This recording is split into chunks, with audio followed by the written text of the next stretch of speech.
Hi, and welcome to another episode of the Soulful Sales Show. Today's episode is coming out later than planned, and I will confess, we just had half term here. My son was home from school, and as much as I always think that I have it all organized and I have everything planned, I always end up feeling behind, getting overwhelmed, having to drop the ball on stuff. So this is what it is, and the podcast is the thing that I had to drop the ball on. But I have actually just set up behind the scenes something very exciting that I'm inviting you to join me on the journey of. Does that sentence even make sense? And it's to do with a big goal that I have set myself for the rest of 2024. And yes, I am aware there isn't that much left of 2024, and it is a big goal. And I thought I would take this opportunity to talk about why I set myself big goals, even ones that feel very stretchy, like they may not even happen. And in fact, I often set myself goals that don't happen. I fall short of my goals all the time, but I am someone who is super, super motivated by those big, impossible goals. So I thought I would talk about that. I thought I would talk about why they work for me, why they might not actually work for you, some of the things that they really encourage me to shift and up level, which I think will make a huge difference to the bigger picture of my business, not just the goal in itself. And hopefully, as you listen, you might figure out whether you need to think bigger with your goals, or maybe you're thinking too big and you need to shift your goals, because we are all different and unique human beings. And I will talk more about what my goal actually is as well. You probably heard a sneak peek in the intro if you're listening to this in real time. Okay, so let's talk about the pros and cons of big goals. Now, like I said, I often set goals that I fail to hit. It is really standard for me.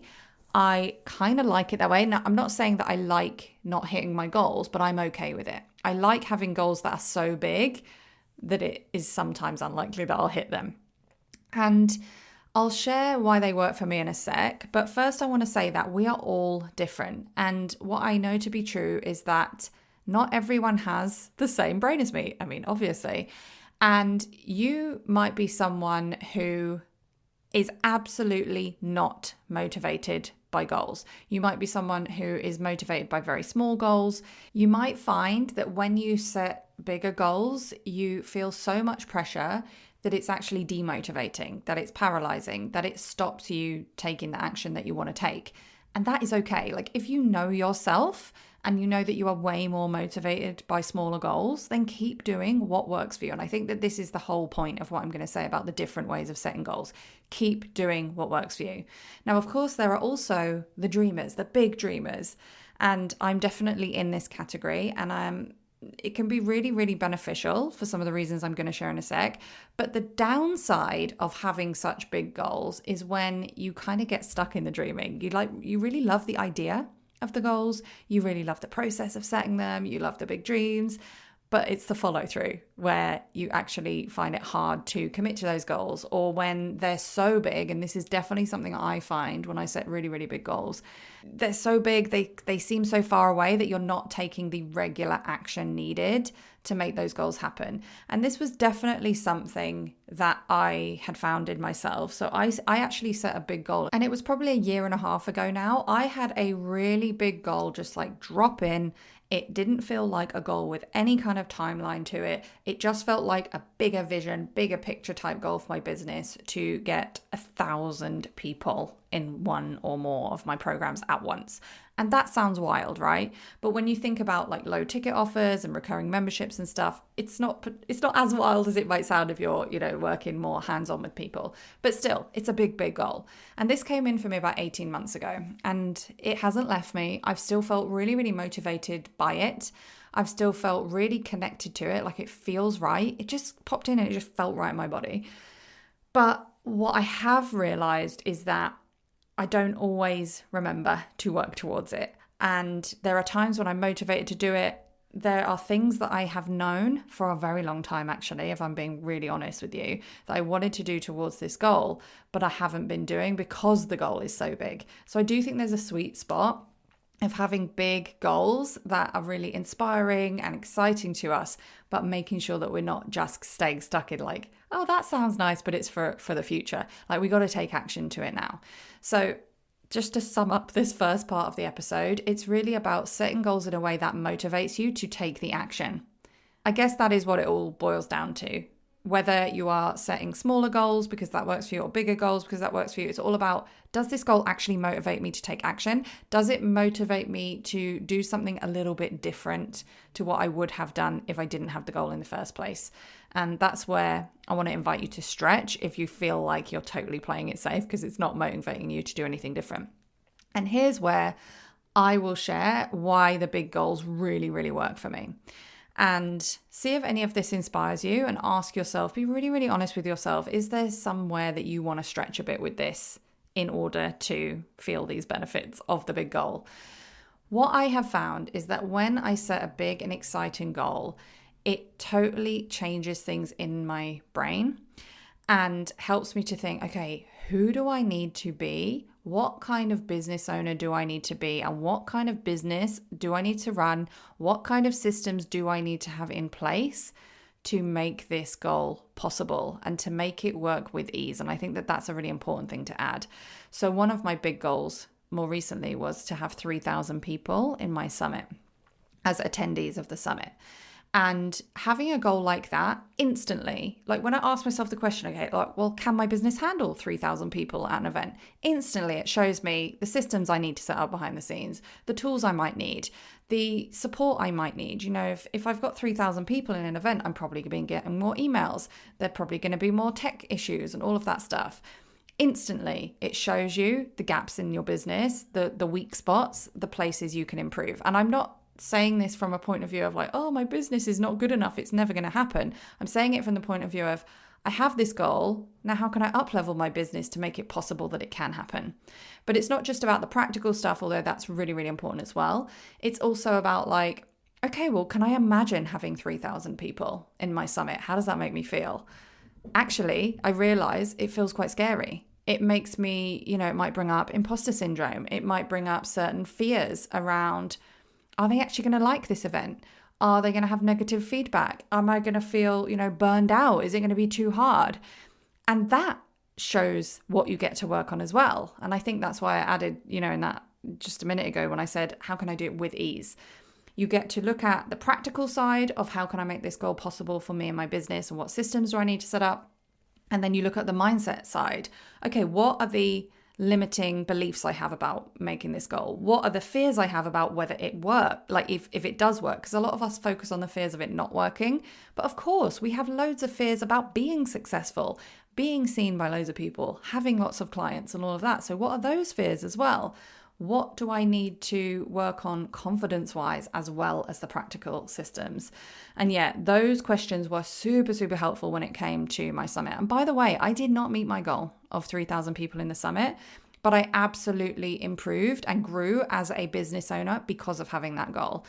Having that 3,000 person goal also encouraged me to go, the extra mile when it came to sharing the summit and inviting people in, which again, I think is about, seeing things from a different perspective. If I had gone for 2,000 people as my goal and I reached 2,000 people, which I did, that's great. And I could have just stopped and celebrated. But because I stretched it to 3,000 people, there was that gap between where I was and where I wanted to go. And I got to be creative about how to fill that gap.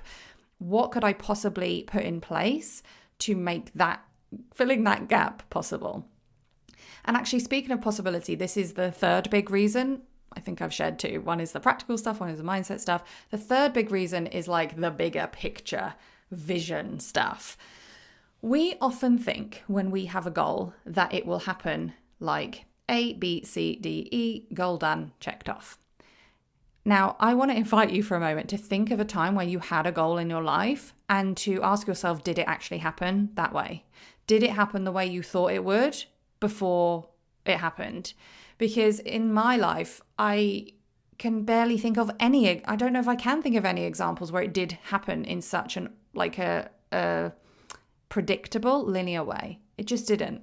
Like I think of times when I made big things happen, like, went traveling for a year or bought my house or took even just taking maternity leave from my business. And if I had thought about that goal, I would have thought, I got to do this, got to do that. But in reality, it doesn't work like that. In reality, you have the goal and it's not this straight line journey. It's a winding journey and things can pop up in ways that you could never imagine. And I think that setting bigger goals is a really helpful way for me to remember that.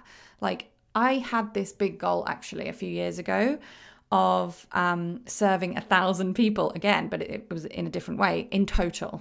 Like, over the course of my business, I have 1,000 people inside my course platform. So it doesn't mean I'm serving them all at once in a program. And I just wrote this down in my journal, right? And totally forgot about it.